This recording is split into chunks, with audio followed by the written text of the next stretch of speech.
ബംഗാളിൽ CPM കോൺഗ്രസ് ധാരണ sitting സീറ്റുകളിൽ പരസ്പരം മത്സരിക്കില്ല. കൗമുദി പ്രൈം ന്യൂസിലേക്ക് സ്വാഗതം. ബംഗാളിൽ കോൺഗ്രസുമായി ധാരണയ്ക്ക് CPM കേന്ദ്ര കമ്മിറ്റിയുടെ അനുമതി. CPM കോൺഗ്രസ് ധാരണയായത് 6 സീറ്റുകളിൽ.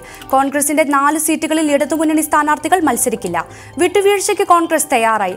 2 CPMന്റെ സീറ്റുകളിലും 4 കോൺഗ്രസിന്റെ സിറ്റിംഗ് സീറ്റുകളിലും സ്ഥാനാർത്ഥികളെ നിർത്തില്ല. നാളെ തിരുവനന്തപുരത്ത് നടക്കുന്ന സംസ്ഥാന സെക്രട്ടേറിയറ്റിൽ സ്ഥാനാർത്ഥികളെക്കുറിച്ച് ആദ്യഘട്ട ചർച്ച നടക്കും.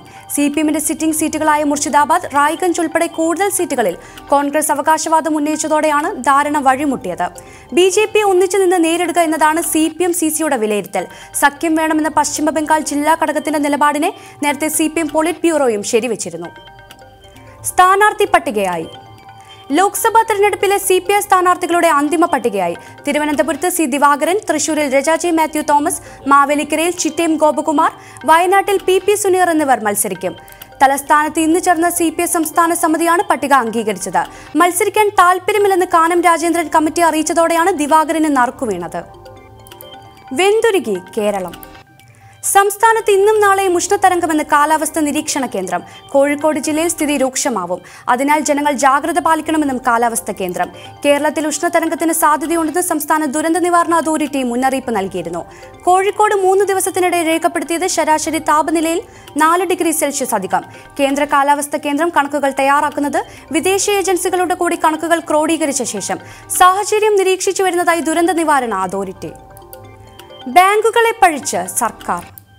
പ്രളയക്കെടുതിയിൽ തകർന്ന ഇടുക്കിയിലെ കർഷകരെ മാനസിക സമ്മർദ്ദത്തിലാക്കുന്നത് ബാങ്കുകളെന്ന് കൃഷിമന്ത്രി VS സുനിൽകുമാർ. കർഷകരുടെ കടങ്ങൾക്ക് 1 വർഷത്തേക്ക് മൊറട്ടോറിയം അനുവദിക്കണമെന്ന് സർക്കാർ ആവർത്തിച്ച് ആവശ്യപ്പെട്ടിട്ടുണ്ട്. ഇടുക്കി ജില്ലയിലെ ബാങ്കുകളോടും സംസ്ഥാന തലത്തിൽ ബാങ്കുകളുടെ യോഗം വിളിച്ചും മൊറട്ടോറിയം നൽകണമെന്ന ആവശ്യം അറിയിച്ചിട്ടും അനുസരിക്കാൻ ബാങ്കുകൾ തയ്യാറാകുന്നില്ല. യാതൊരു മാനുഷിക പരിഗണനയും നൽകാതെ ജപ്തി നോട്ടീസ് അയച്ച് ഗുണ്ടകളെ പോലെ കർഷകരെ ബാങ്കുകൾ ഭീഷണിപ്പെടുത്തുന്നുവെന്നും സുനിൽകുമാർ. സംസ്ഥാനത്ത് അടുത്തിടെ ഉണ്ടായ കർഷക ആത്മഹത്യകൾ നാളെ ചേരുന്ന മന്ത്രിസഭാ യോഗം ചർച്ച ചെയ്യും. നിലവിലെ സാഹചര്യത്തിൽ എന്ത് നടപടി സ്വീകരിക്കാൻ കഴിയുമെന്നും മന്ത്രിസഭ ചർച്ച ചെയ്യും. സംസ്ഥാന ബാങ്കേഴ്സ് സമിതിയും നാളെ യോഗം ചേരും. കാർഷിക വായ്പ സംബന്ധിച്ച വിഷയം ഈ യോഗത്തിലും ചർച്ചയാവും.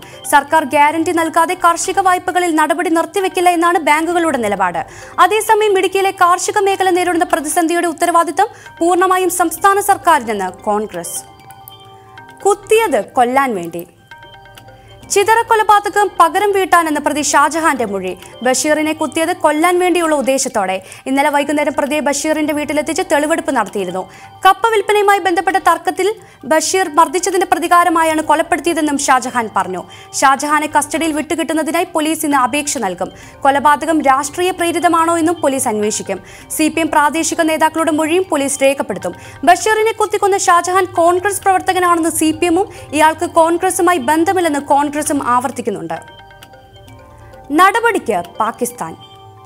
ജെയ്ഷെ മുഹമ്മദ് അടക്കമുള്ള ഭീകര സംഘടനകൾക്കെതിരെ നടപടി സ്വീകരിക്കുമെന്ന് പാകിസ്ഥാൻ. പാക് വാർത്താവിനിമയ മന്ത്രി ചൗധരി ഫവാദ് ഹുസൈനാണ് ഇക്കാര്യം അറിയിച്ചത്. പെട്ടെന്നുള്ള നടപടി പുൽവാമ ഭീകരാക്രമണത്തിന്റെ പശ്ചാത്തലത്തിൽ അന്താരാഷ്ട്ര തലത്തിൽ പാകിസ്ഥാന് മേൽ സമ്മർദ്ദം ശക്തമായതിനെ തുടർന്ന് രാജ്യത്തെ എല്ലാ ഭീകര സംഘടനകൾക്കുമെതിരെ നടപടി സ്വീകരിക്കും. എന്നാൽ ഇതിന് ഇന്ത്യ നിർദ്ദേശിക്കുന്ന സമയപരിധി സ്വീകാര്യമല്ലെന്നും ഫവാദ് ഹുസൈൻ. ഭീകര സംഘടനകൾക്കെതിരെ നടപടിയെടുക്കണമെന്ന് അമേരിക്ക അടക്കമുള്ള രാജ്യങ്ങൾ പാകിസ്ഥാനോട് ആവശ്യപ്പെട്ടിരുന്നു. ഭീകരവിരുദ്ധ നടപടികളിൽ പാകിസ്ഥാൻ ആത്മാർത്ഥത തെളിയിക്കണമെന്ന് ഇന്നലെ ബ്രിട്ടീഷ് പ്രധാനമന്ത്രി തെരേസ മേയും പറഞ്ഞിരുന്നു. അതേസമയം ജെയ്ഷെ മുഹമ്മദ് തലവൻ മസൂദ് അസർ മരിച്ചിട്ടില്ലെന്ന് പാക് മാധ്യമങ്ങൾ. അസർ ജീവനോടെയുണ്ടെന്നും മറിച്ചുള്ള വാർത്തകൾ വ്യാജമാണെന്നും പാക് ടെലിവിഷൻ ചാനലായ ജിയോ ഉർദു ന്യൂസ് റിപ്പോർട്ട് ചെയ്തു.